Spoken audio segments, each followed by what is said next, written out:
Hey, what is up guys? So today I want to talk about Oni Raigeki. I think that's got a lot of potential and it's a pretty cool card, so let's go and check it out. Coming out in Secrets of Eternity, it's a Light Thunder level 4 with 1800 attack and 100 defense points, and its effect is that neither player can activate spell cards during main phase 1, which is actually pretty good on its own.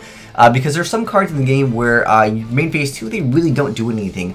One example would be something like Spellbook of Power, which boosts up the monster's attack, and then it needs to destroy a monster by battle, and then it's going to be able to get you a free card advantage. Now, that's pretty good, but we can take this card, Oni Raigeki, and take it a step further and combo it with a card called Terminal World. So Terminal World is a continuous spell card that says, activate only during main phase 1. While this card is on the field, both players skip their main phase 2. So if you can't activate spells in main phase 1, and you can't activate them as main phase 2, that pretty much means only quick plays, or you're going to have to set it, and hopefully it is a quick play, otherwise you just can't activate spell cards, unless, you know, of course, it's quick play or it's some random condition that needs to be met and it's able to be activated.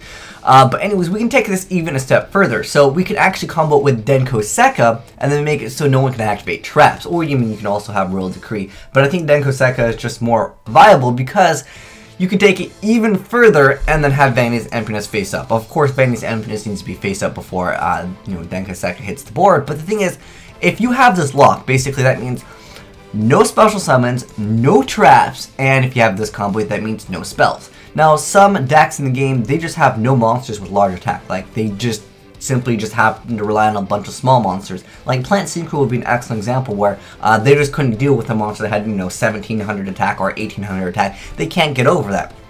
Now, there's also more support coming out for Windups, which is another deck that relatively runs on a lot of weak monsters. Like, none of their monsters are, just 2000 attack or something like that. At least the ones that are viable at the moment of making this video. Who knows, maybe they'll make some new Windup that has like 2000 attack or something like that.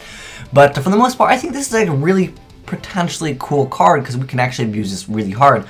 And the thing is, I think it can shut down certain decks. Now, I know it's not going to be the most relevant thing to have Oni Raigeki plus having Terminal World on board, but if there's some deck that can figure out how to abuse this really hard, we can maybe open up some crazier plays in the game, because I feel like the Necloths or the Necros are going to be a really strong deck, and if you can go Oni Raigeki into Terminal World, I don't really think they can do very much against that because they need spells, and they can't MST this because, you can't activate spells, period. So let me know, guys, what cards can we use in combination with Oni Raigeki and Terminal World, or what cards can we just use with Oni Raigeki to make it really good?